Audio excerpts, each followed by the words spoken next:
For our first session, Fireside Chat, Mr. Lhatu will be joined by four respected leaders, each of which are masters in their own field. Let's all welcome the founder and CEO of Monarco Development Corporation, who advocates for the development of thoughtful and meaningful spaces in the metro, Ms. Carmen Ong.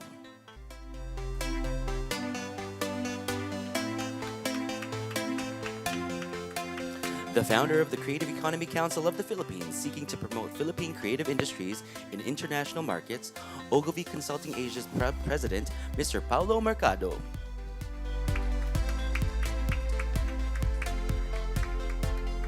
Managing Director of Concilio Operazioni, Inc., and Principal Architect at Concilio Poco Architects, Architect Leandro Poco. And of course, let's call back on stage Mr. Lhatu. Moderating this session is the co-founder of ethnographic and design consultancy firm, Curiosity, and currently professorial lecturer at the College of Architecture at the University of the Philippines, Ms. Pamela Cajilig.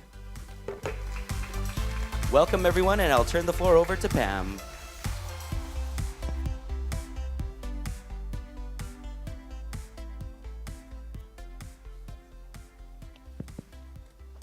Hi everyone, good morning.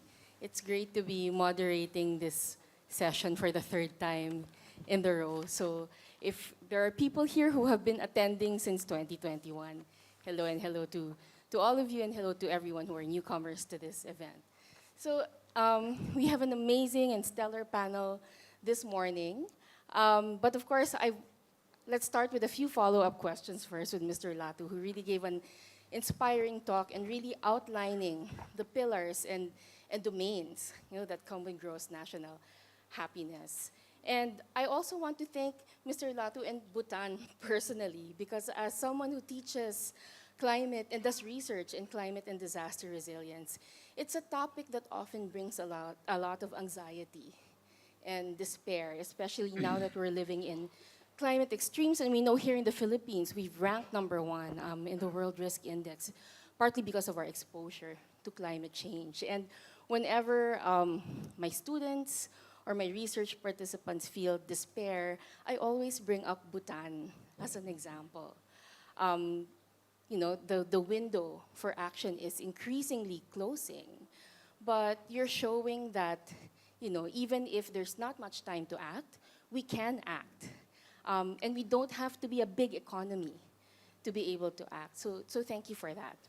And without much further ado, I think a lot of us are quite interested in how we can implement and operationalize GNS. So I suppose my first question is, GNH.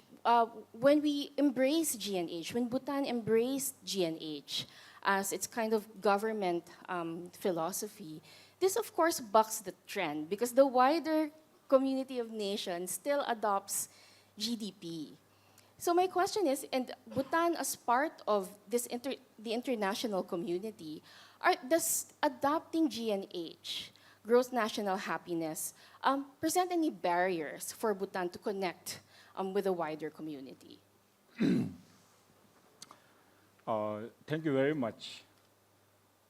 Yes, I think with the modernization, this is a challenge, definitely. But I think since this philosophy has come from the leadership, a very top, His Majesty the Fourth King, at the time he was always, he used to meet our people, discussing on the plans, 5-year plans. He would travel the whole country and call the whole the district's population. He will travel district-wise. And he will have this kind of audience, like over 4,000 or 5,000 people called there. Then he will just talk from here on the plans and projects. And then he will let people talk, also give their views, whether what he is planning would bring benefits to the country or to their well-being and happiness. What would they want? So every time, in fact, he traveled across the country, he only asked, what do you want? But people all the time responded like, we want happiness and peace. They did not really think about developmental, economic development at that time. since it has come from the very top, I think it is not really difficult for Bhutan to really pursue this philosophy. And at the same time, I think now this philosophy is gaining a lot of international attention, a lot of popularity. So that means I think this is going to work.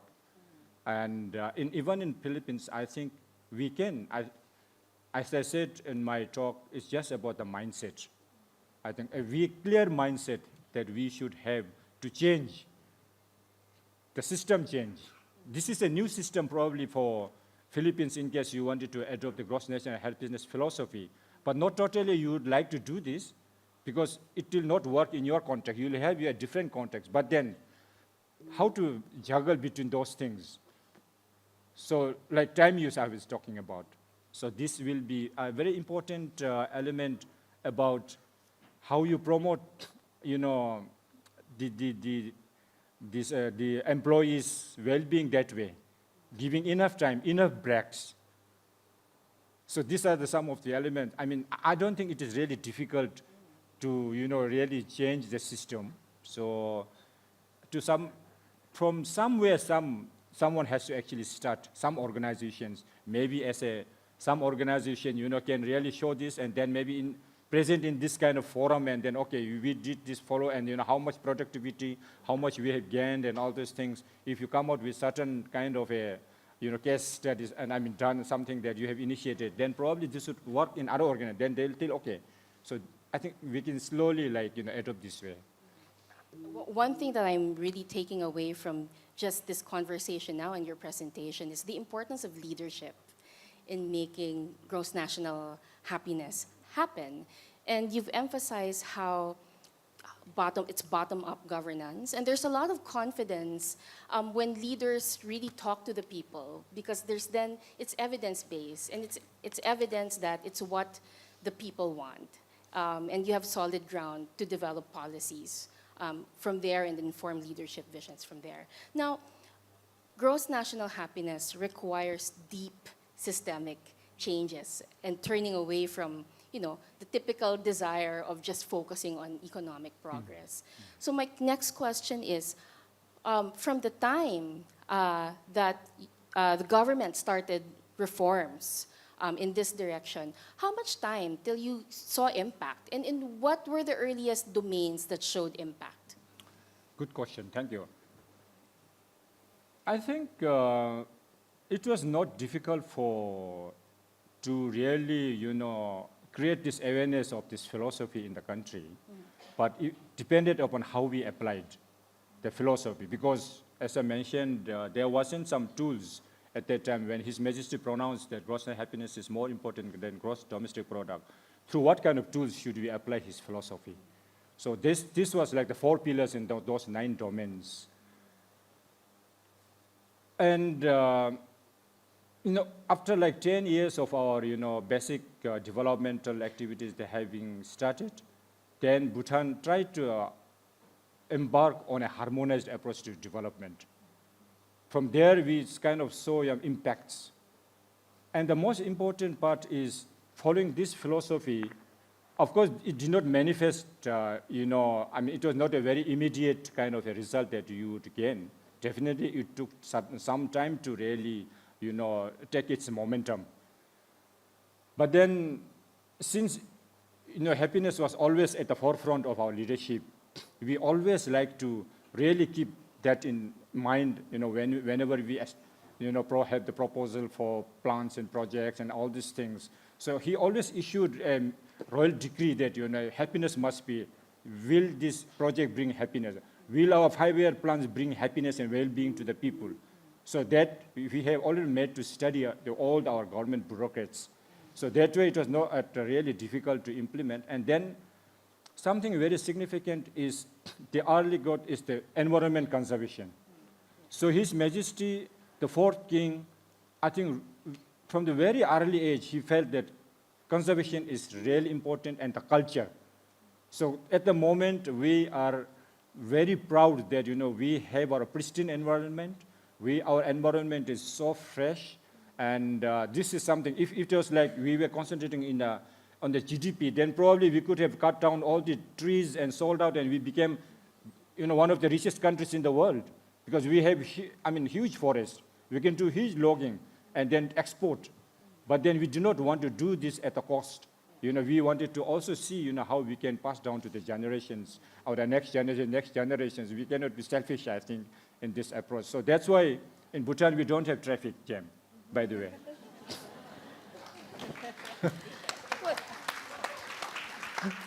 Well, thank you so much for mentioning the environment, because that was one thing that struck me a lot in your talk. I mean, 60 to 70% forest cover in this day and age. That is a feat. Yeah. But at the same time, agroforestry is a main industry of Bhutan. So I'm very curious because natural resource management is often, and forest management in particular, is often seen as at odds with environmental conservation. So how are you able to reconcile these two objectives? Environment and? Conservation and forest management. The economic side with the environmental side. We have declared sanctuaries and parks, forest parks. About 52% is in that forest cover, the parks. So we declare national parks where you cannot cut down any trees or kill any animals in that area. So besides that, we need a 60% to 60% the minimum forest cover of the area. So that's not difficult actually. Even the we'll have to, I think they have their own technical terms to, thinning of the forest, and then also replantation. We take also replantations. And we are planting now, we are going to plant in the next 5 years about 10 million trees in the damaged forests, in the damaged and the barren lands, because we do not really want to degrade our environment at the cost of, economic development or something. We need economic development, but then not at the cost of all the social well-being and the forestry and environmental well-being of the country. So that way, I think we are very strong. And everybody knows, even to cut down a small tree in the forest, you are not allowed to do until you get a government permission. You have to get a forest permit to cut down that one tree. So if you cut down and if somebody sees, and then that guy will report, so this guy, and then you be, penalized. So that, that system is there now. And just having to apply for a permit just to cut down one tree, that really shows how much people care about the environment, right? Many cities and many countries are trying to adopt GNH for their own. And I suppose some of these do it better than others. So in your observation, what have been the critical success factors for adopting and localizing GNH? This is something very difficult, I think, because to really know about other countries, how they would actually do this. But for instance, in Bhutan, even if we develop our cities, we probably have our cities, the plants and again, very long time ago. So this is a little bit congested, our Thimphu capital is a little bit congested. But we are trying to diversify that congestion through different ways of diverting the traffic from a different route. We have enough space. So, but to implement, I think this, as you mentioned, we have to localize these GNH values very much. So not you cannot adopt the whole principle here. So it has to be with the local context and its values, the conditions in the local community, for instance. So it will largely depend upon the context of their local, Okay, last question for the follow-up, but we will definitely get back to you, Mr. Lhatu, towards the end of the session, is, even the mention of happiness as, a key value of the country, that is very historically rooted. And your pillars include, value for culture and tradition. But at the same time, Bhutan has adopted many innovations in hydropower in particular. So how do you balance this tension between culture and tradition, but also embracing innovation. How do you decide on what innovations to pursue? If you could share a little bit more about your process. Yeah, I think that's a very good question. We encourage innovations. We encourage any kind of hydropower projects or anything, but those innovations projects have to align with the GNH values. So they have to have the elements of GNH pillars, GNH 9 domains values. So if they fail in that, then probably, as I mentioned about the community clearance. So the community will not allow you to establish that. Then we will have to study the religious sacred places, for instance, if it is going to disturb the locals' religious beliefs. So then there, if it is feasible, if the community allows us, then probably we would, conduct some rituals to appease the deities, their local deities. But then more so, we also do a lot of environment impact assessments, whether this project is also going to affect this ecology of the locality. And the locals, we also know that whether this project will bring us pollution. If they think this is going to bring pollution, they will fight. They will even go to the court, even if government forces them, we wanted to establish this project. No, they'll take to court.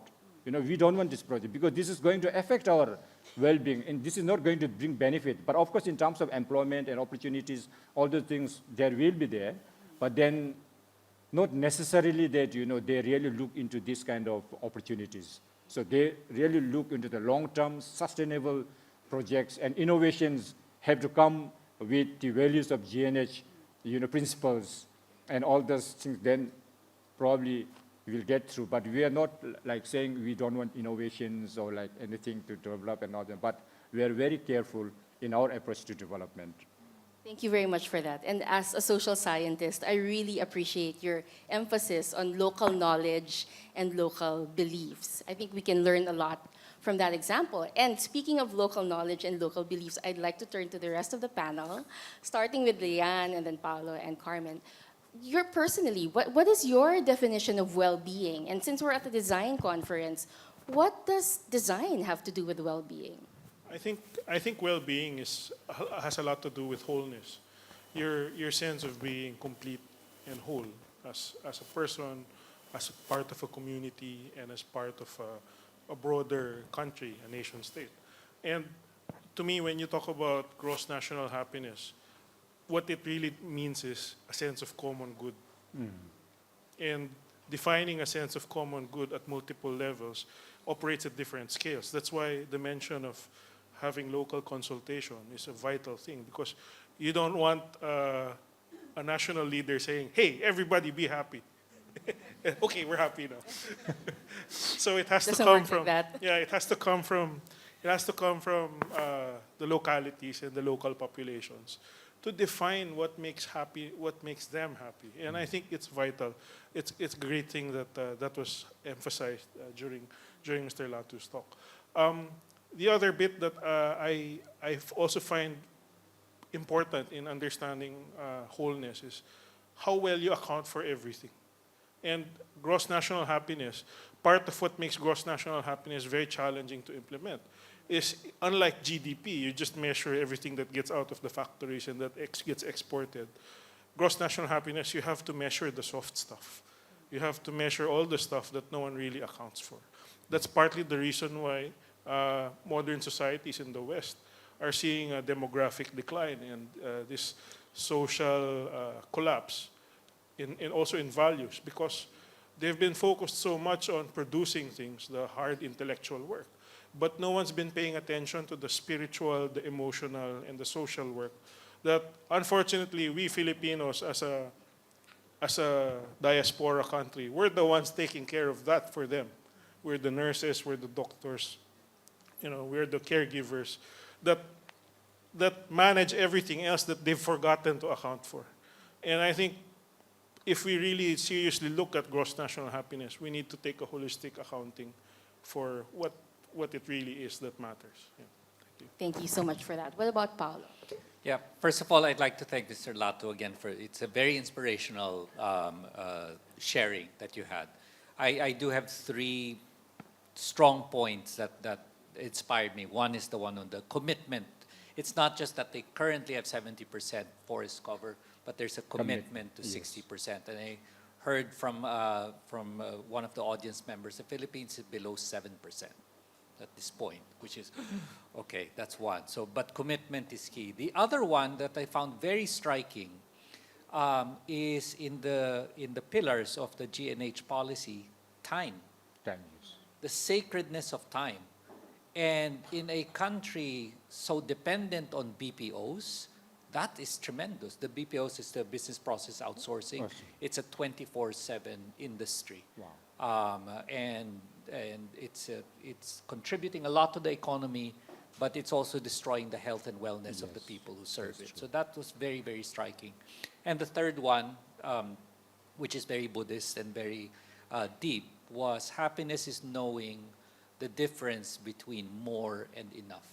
I said, wow, that's very inspirational. Now, maybe to answer the question in a roundabout way, but not too long. This venue is very striking for me because in 2017, RHEA had organized together with the DTI the first Creative Cities Forum here in this venue. And at that time, we set the ambition, part of the Creative Economy Council collaborating with DTI, of having the Philippines on the list of the UNESCO Creative Cities. We had 0 in 2017, now we have 3. And it was all a matter of just intent and desire. And I think with this talk, and I'm very hopeful in fact, I mean, on a national level, when you take a look at it, it sounds very depressing, that can we achieve this? But I have faith in LGUs, that with certain cities, mayors, and visionary leaders, this can be done. You know, and what I admire most about how it's being implemented is that it's metrics based. You know, it's not fluffy. Yeah. You know, it's not a hippie policy. You know, of peace, love, and happiness. No, it is very concrete, very measurable, and it is measured, and goals are set over time. And I do think that, and hope that this session today inspires, if there are LGUs present or if it could be shared with LGUs, that it really helps the LGUs embrace happiness at a very local level as a key responsibility of government. So for me, that is my strongest takeaway. How design comes into this? Yes, you have to design it. Once you set the objectives, you have to really critically take measures and interventions to make it happen. Yeah. Thanks so much, Paolo. I'm going to follow up on some of your points later on. But let's go to Carmen. All right. Mr. Lhatu, thank you so much. I think we are all inspired in this room, not only to visit Bhutan, but maybe even to live there. It sounds like utopia, if you You're would welcome. only allow us. But I always tell my children, if all the good Filipinos left, then who would remain to make the change? And I always really say to be the change that we wish to see. I think I've been invited today as a member of the panel to explain to you about Menarco. So Menarco Development built Menarco Tower. I am not an architect. I am not an engineer. I have nothing to do in construction. In fact, I love wellness. I did nonprofit work, but my father challenged me to build on a building simply because I love land and I just love real estate, but not necessarily construction. In any case, to your point that it is about leadership, I could not, as a Christian, knowing that it's all about taking care of people and planet, and God wants us to do that. That's why we are here. I couldn't just build a regular building. In the course of it, it was a long, hard journey of trying to change the mindset of our contractors, our designers, to create something that really at that point only I could see. It was really, really difficult. And believe me, blood, sweat, and tears for many years because it was so hard. It was inside me, and I wanted to express what I felt a healthy building should be. And I think I frustrated the living daylights of everyone that worked with me, but because I was, I think, insatiable, and I think I just would not stop because having traveled and been educated abroad, I really knew what the Filipino deserved. And long story short, is with an all-Filipino design team, with an all-Filipino construction team, we have in BGC the healthiest building in Southeast Asia.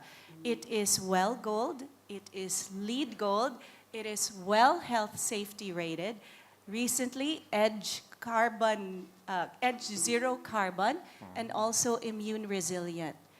These are all first world certifications that we have earned, and simply because we started with a dream and from someone that knew very little in the industry.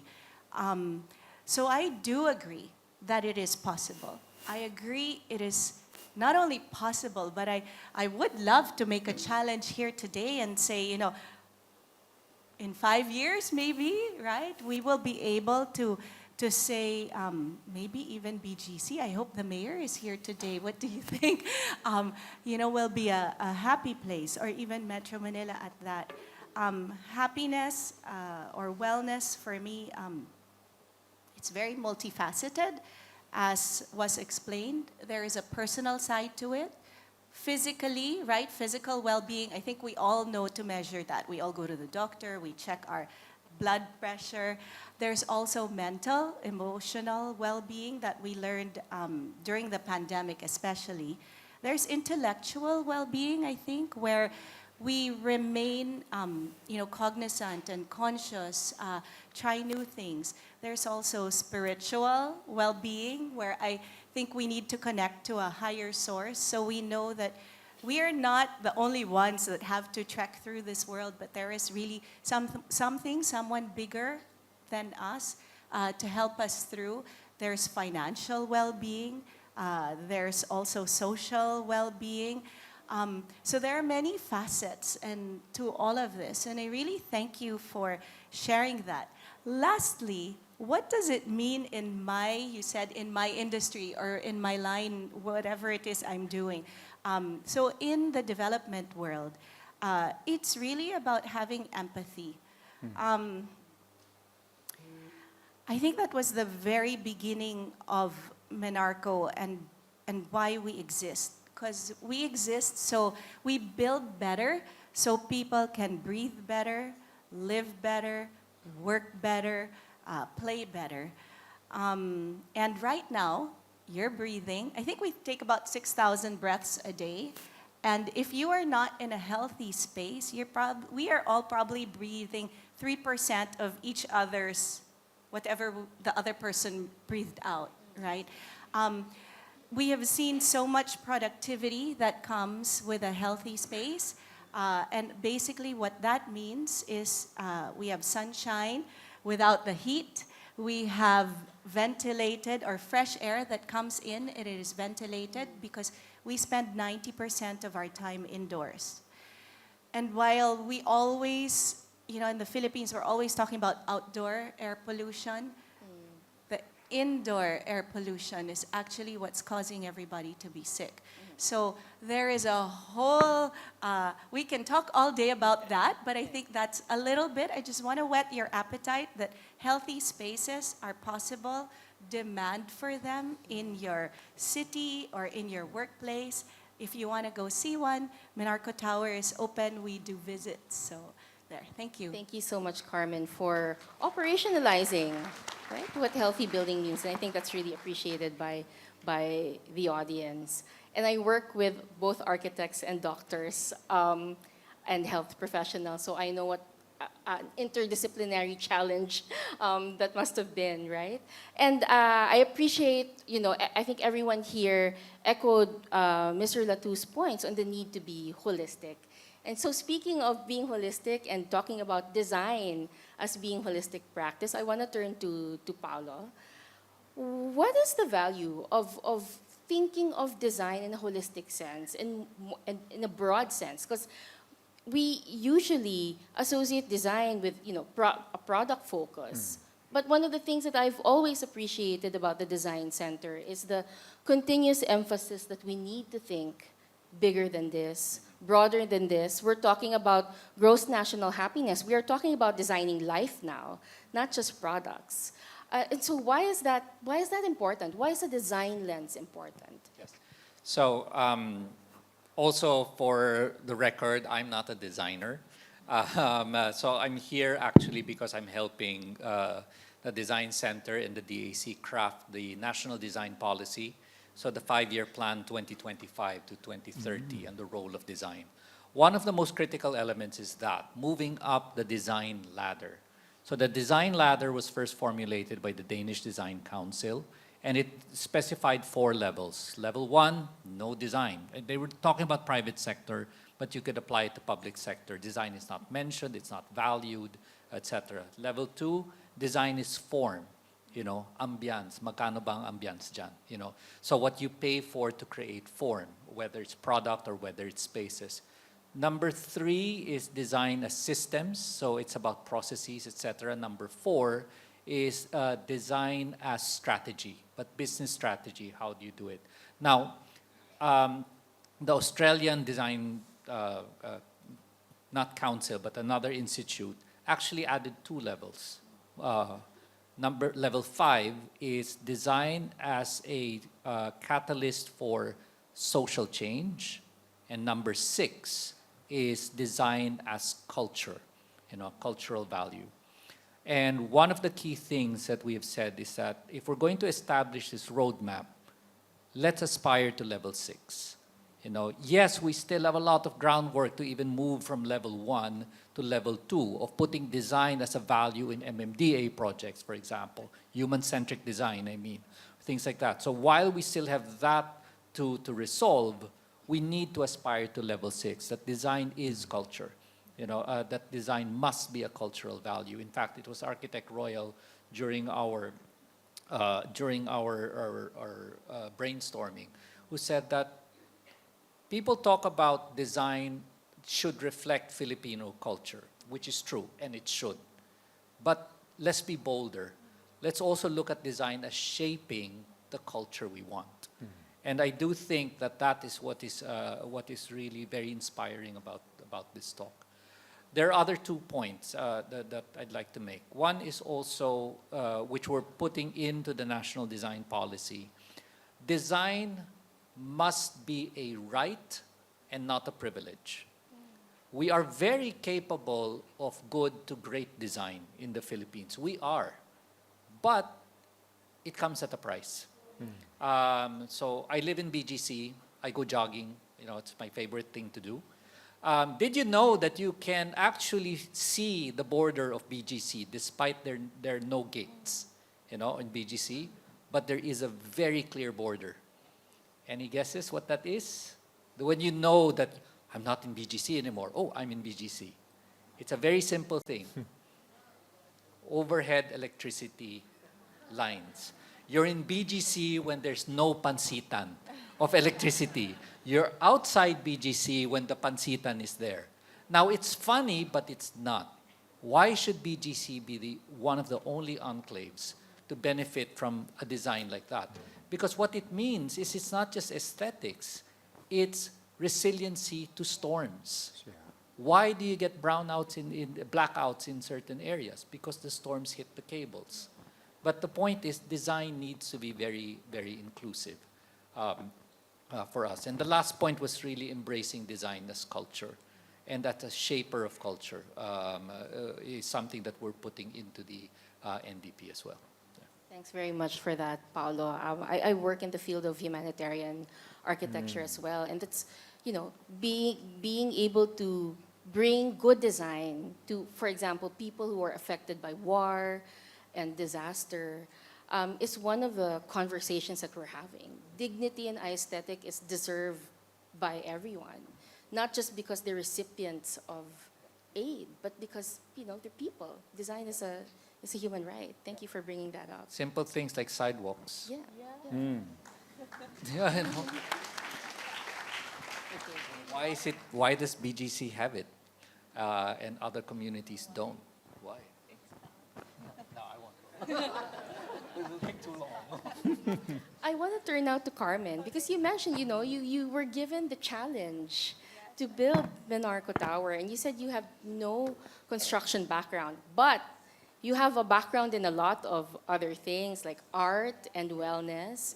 And as a leader, how do you draw from your, I would say, transdisciplinary background? And the reason I want to emphasize this is we're living in a world of wicked problems where, it's hard to define what the problem is, what the end of the problem is, what the solutions are. And people working in spaces that use wicked problems as a framework emphasize the need for cross-disciplinary collaboration. But I think you take it further because you're cross-disciplinary within yourself. So how does that help you as a leader? Wow, that's such a great introspective question. So let me share about my history. I grew up here, but I studied abroad. I studied in the States, came back, studied in Japan as well, studied in Florence, in Italy, and have lived in different parts of the world. I love just the exposure to everything that I have seen, and I think I am a sponge.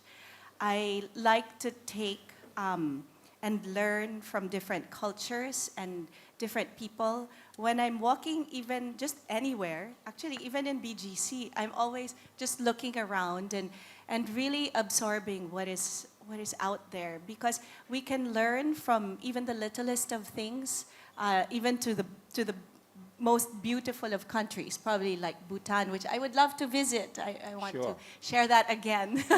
Welcome. But having the cross-discipline, I think, has allowed me to have a lot of empathy. In my 20s, I would go to the provinces to do medical missions with GMA Network. So there was a time when there was a drought in Davao, and I worked with the late Ambassador D to do, it's called Tabang Mindanao, because we had to help them and also the communities. So the empathy, I think, is really what I take with me as I get exposed to all of these things. And I bring that with me with whatever it is that I do, whether it be building a space. Right now we're working on a project and they're healthy homes in Quezon City. And I'm very excited to launch that, because typically what I've seen in Quezon City, you can validate this, it's a plot of land with a road in between, and then the houses are there is nothing else, right? And for Menarco, we have really worked very hard for the past year and a half to reimagine what it means to live in community. What do people really need? What do senior citizens need to thrive, and even young children? So I think it's being an advocate for wellness, for holistic living, for focusing on the other. And I cannot agree more, lastly, about how much is enough, right? And for me as a developer, because I have a nonprofit, background, which, whether it's good or not, I think it's good, because I'm not trying to squeeze every peso. I actually want to give back. And for those of you that are here, you are here because you are in a sphere of influence where you can change things, where we are always made to decide between two things. I urge you to keep looking back at this and know that that decision can breathe life into many beautiful things if we just have the courage to do so. call me if you need courage. I think that's my main goal here today. Thank you. Thank you so much, Carmen. Okay. Lastly, let's go to Leanne. Leanne and I were Twitter mutuals for a while and finally met here. So I know you because of your research on space syntax. And one of the things that I learned from your research is really how it confirmed just how deeply segregated Metro Manila is as a city. So could you elaborate on that a little bit? And what do you feel is, how does the segregation affect our daily well-being here in this city? Oh, tremendously. Actually, space syntax is like data analytics, but for urban planning and architecture. So we use it in our practice. So I work with my father with Poco Architects, and we design commercial buildings, shopping malls, office buildings, and we pay attention to user experience and how evidence from users informs our design.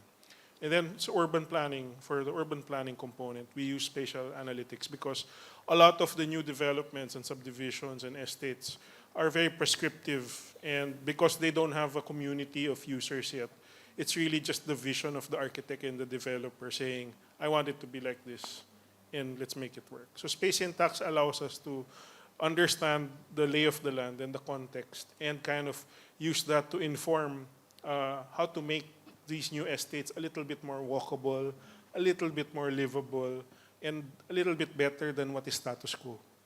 Now, talking about gross domestic product and the pursuit of wealth and affluence is one of the things. This is a centripetal. It creates centrifugal forces that affect the sense of common good, and one of the centrifugal forces is that as soon as someone can afford to attain a certain degree of affluence and comfort, when you are able to get on the middle class ladder, first thing you do is get out from where you're currently staying and find a better place to live in, and if possible, cocoon away from the context that you came from.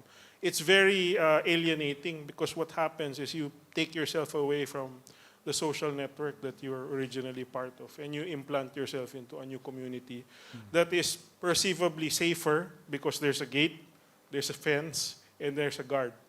So it started off, the history of this comes back from World War II. After World War II, a lot of banditry was occurring, and a lot of the wealthy of Manila had to go move into the subdivisions in Makati. Because of the risk to their lives and property. And this trickle-down unclavization is what you're seeing, not just in Metro Manila, but in almost all our north and south of Manila. So that's the reason why the daily commute is so far. Because, first of all, our residential areas are intentionally excluding commercial activity. It's not mixed use. And then for you to get from your house just to the main road to be able to commute, you need to take a tricycle or you have to walk quite far. And then when you get to the main road, you have to take maybe 1 or 2 more rides just to get on the main transport to get to where you're going, if let's say you're working in the business district. So our communities are intentionally deep and intentionally meant to segregate ourselves from each other. And in exchange, what we create is instead of having one common good, what we have is a series of common goods. So you have village associations and condo corps that they're now the ones who define the sense of common good for each other. So you can see that I think this will be a challenge also as Bhutan evolves and pushes and looks for economic opportunities for its young citizens. Yes. It's because when we move the economic ladder, this is a natural instinct. It's happening all over. You look at Japan, you look at Korea, you look at China, you look at the States. We're all repeating the same thing, the same mistakes. So the question is, how do we reestablish and pull that back, that sense of community back, at least on a local level? So, I think that's one of the biggest challenges that we're trying to bring in using these analytical methods. Just some, top of head planning guidelines. People say a walkable community has sidewalks and has parks. Actually, that's just one part of the equation. You generate more walkability if you have more than 4 or 5 different land uses just from your door. So if you say you live in a subdivision, you count how many land uses there are. It's just all houses and parks. So that's just 2 land uses. Naturally, you won't walk. If you have a car right at your garage, why would you even walk? You just take the car. So we have a first mile and last mile problem. The first mile is from the door of our house to public transport, and then last mile is from the terminal to where we work or where we go to school. That's where urban planners need to splice it together, and it's so important that it has to go beyond architects and urban planners. That's why design is too important to just leave it to designers. That's why I think it's great that other sectors are represented. I think I wanted to emphasize this because I don't want it to be a downer. We all know we're very balkanized. We're all very enclavized. And we are very segregated intentionally. But there are ways to fix it. The challenge is leadership. We need people who have this sense of noblesse oblige to give back and to lead efforts and to define, no, this is how it is now. We've had enough. This is how it can be. We'll make it work. Yeah, thank you. Thank you so much for that. I just want to respond to that with 2 points. First is, because the neighborhoods are so segregated, the public spaces are also so segregated. And I think that is affecting our sense of the common good. So much so that if you live here in Metro Manila and you're upper and middle class, what are your opportunities to encounter the working class that is not in the framework of them being a server or an attendant or a beneficiary in philanthropic activity? I think that's where business districts come into play. Because one thing that I experienced when I was living and working abroad, in London and in Singapore, is that there's a conviviality of being an anonymous person walking a street and then meeting people from different backgrounds. Here kasi in the Philippines, when you walk the street where you live, usually you're meeting people almost exactly like you. So when you work in the CBD and you go for lunch, that's actually the real time where you're in the sea of different personalities, different backgrounds. And if you have any empathy, then you'll pick it up. But if you're dense, then you still don't. If you're focused on your own domestic product, then you won't notice it. Paolo. Yeah, maybe just sharing an experience. Since I helped with the first UNESCO Creative City, Baguio has become my second home. In fact, I live most of the time there. And I must say that Baguio is one of the rare cities where this happens. And it is not unlike BGC, which is essentially a special economic zone, in its own way. Baguio still retains that. And you cannot discount the centrality of Burnham Park and how it has become the melting pot, how it could not has become, continues to be the melting pot and the center of life of the city. Yes, it has its problems, congestion, traffic. Actually, by the way, it's not Baguio that has the traffic. It's people from Manila coming to Baguio that cause traffic. When you're there off-season, wow, it's great. And Baguio has sidewalks, by the way, all over. But I guess the key point is that it's not about infrastructure. It's about the sense of community and that sense of that this is our city to take care of together and that we need to take care of each other. And I think it also has to do with being a mountain people, where when a place is prone to disaster, like landslides and something I learned, road slips and things like that, devastating earthquakes and storms, people come together and say that community really matters and this is something you need to take care of, not just at the government level, but really at the societal level. So that's why I think that's my inspiration for saying, I think LGU should really think through this and adopt it, the Gross National Happiness Agenda. Baguio is fantastic. The funny thing about Baguio is when you talk to the urban researchers, urban academics field, urban humanities field, they say Baguio is very organic. The funny thing is, it's very top-down because it's a master planned city by Daniel Burnham. The only difference is that the planning was laid and then people stepped back and let the citizens and the economy shape the context. So, but the underlying latent aspects is actually master plan. May I share something? Over the pandemic, I lived actually in San Juan, in La Union. That is a very organic place, not mountainous, but beach. And the community is really amazing, where there was no distinction. People were supporting each other, and there was no money exchange or very little. It was about energy exchange. So people would provide goods and services for each other, and there was a really great form of community there.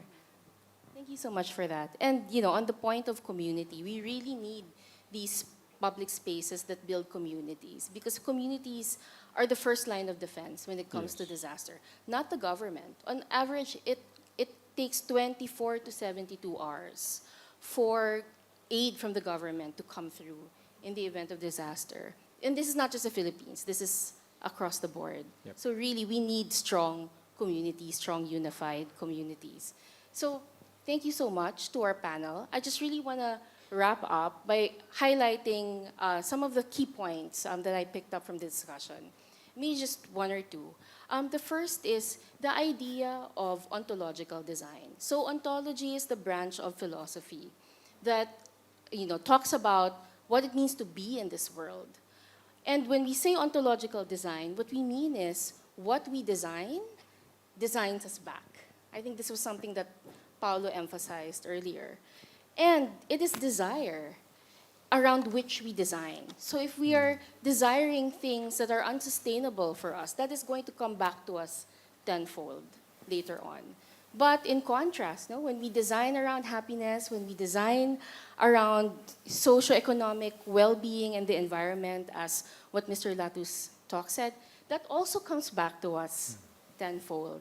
So I suppose I will end with a reflection on desire. Desire in itself is not bad. It is neutral. It really depends on what we desire. And this is an urgent time for us to revisit our desires, understand which desires we need to let go of, and which new desires need to take place and need to inform our lives. Thank you very much, and please give our wonderful panel a round of applause. Thank you.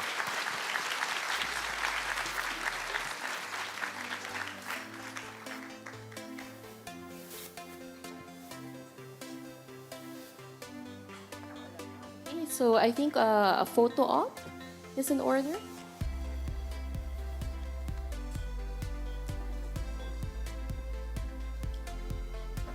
Okay, 2 questions. We have time now for 2 questions. Oh,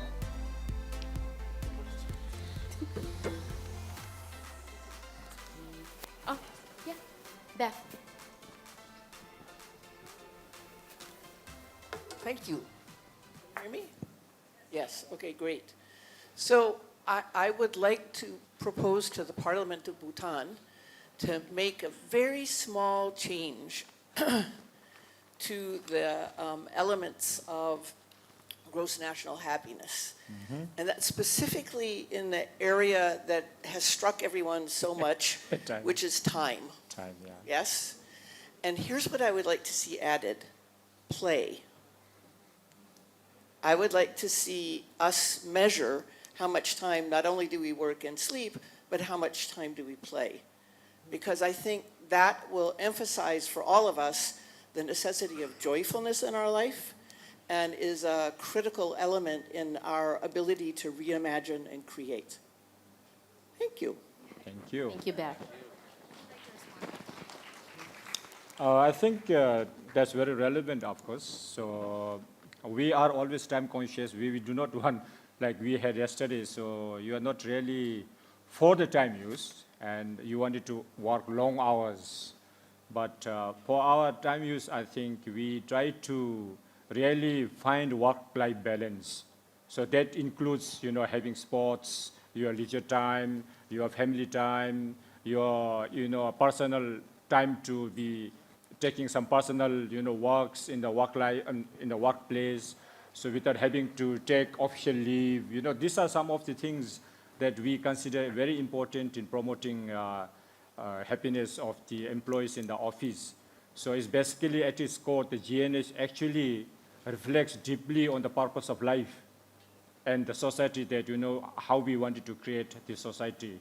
So it's basically that we are taking into account of the well-being of the individual, of the community, and the planet as the most priority in the world. So this individual well-being, community well-being, and the national, all this well-being planet are all interconnected. That's how we try to really, look as the development philosophy. And if you look from this point of view and take your own life from this perspective, I think we are trying to create a possibility for growth. Growth for sustainability, inclusive, and I think accountability.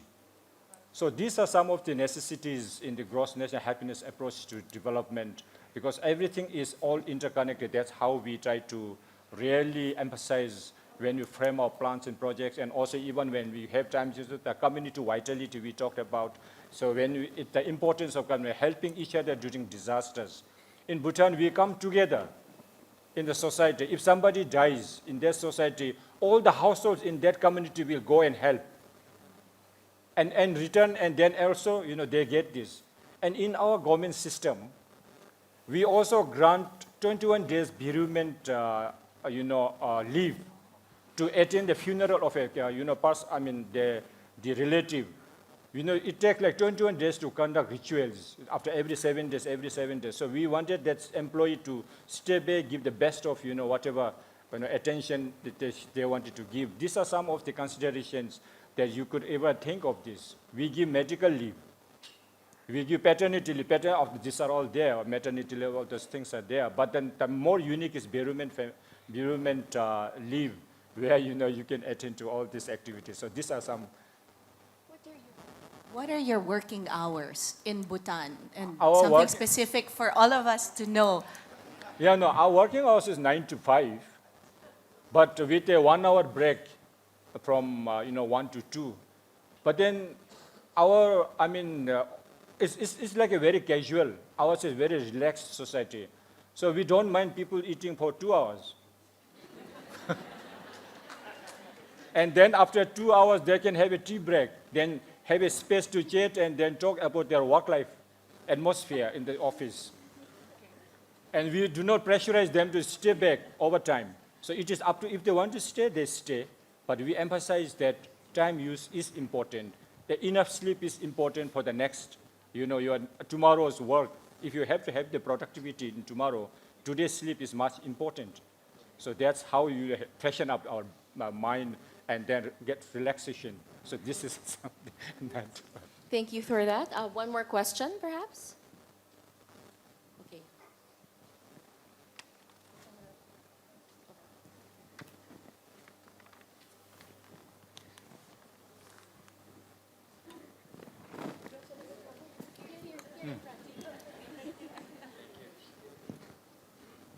Good morning. My question is, I believe most Filipinos are generally happy, in a sense, but I think that happiness somehow comes from our resiliency, wherein we choose to be happy regardless of our circumstances and what's happening to us. So in that sense, how can we change that mindset wherein we settle for, let's say, the bare minimum, or we choose to be happy even though it's not worth it. So Thank you. Can I respond to this? Thank you. Yeah, Good yeah. question. Because I teach resilience. So yes, we can understand resilience on different levels. So definitely there's what we call individual psychological resilience, which is really the kind of conversations that often happens when we're struck by disaster. But as a disaster practitioner, when we talk about disaster resilience, it is really systemic, right? It's our health systems, our governance systems, our cultural and social systems working together. So to address resilience, yes, it's important on an individual level, but when we're talking about it at a societal and national level, we really need to approach it from a holistic lens. And again, this theme of holism, it really echoes the points of gross national happiness as a framework. I think that if we work on that, if we have that holistic picture, then the happiness that we are known for is not something that is going to be forced out of us as just the only way to recover from crisis, but it's something that is built in, design that is built in and designed as a culture. Does anyone wanna add to that? I think what you mentioned, that Filipinos are happy, that's the aberration, no? That we are happy despite our developing nation status and whatnot. I think it has a lot to do with our society, our social bonds. And di ba laging sinasabi, basta magkakasama as a family, as long as we're together, it's okay. Of course, modern living has affected us because not everybody gets to be together with their families anymore. And because people are so busy making a living and all that. So our happiness comes from that. And I think that's probably the reason why we're always up there in the surveys, smiling, And maybe it also comes from the parang knowledge that, yeah, this is good, it could be worse. And it has been worse. So, yeah. Paolo. I think this question adds an hour to this panel. No, I have a very, let's say, critical counterpoint. I think when people say, "Oh, we're happy in spite of disasters," I think it's a defense mechanism rather than true happiness. It is our way of saying there's nothing we can do, which is very different, I think, from the Buddhist, acceptance that suffering happens, and there's a detachment to that, but you move on. But for us, it's more of, wala na tayong magagawa, di happy na lang, di ba? I mean, there's a resignation to it that we have to acknowledge. The difference, I believe, with the gross national happiness policy is no, it's goal-oriented. It's not accepting that certain things have to be bad, And I think that's the critical difference between the Philippines saying that we're a happy country despite the hardships. No, we accept the hardships, and we oftentimes don't have the energy to change them. And what I admire about the policy is, no, it's an objective to change things and to commit to change. That I admire most. Thank you. Thank you very much. And once again, a round of applause for an amazing panel.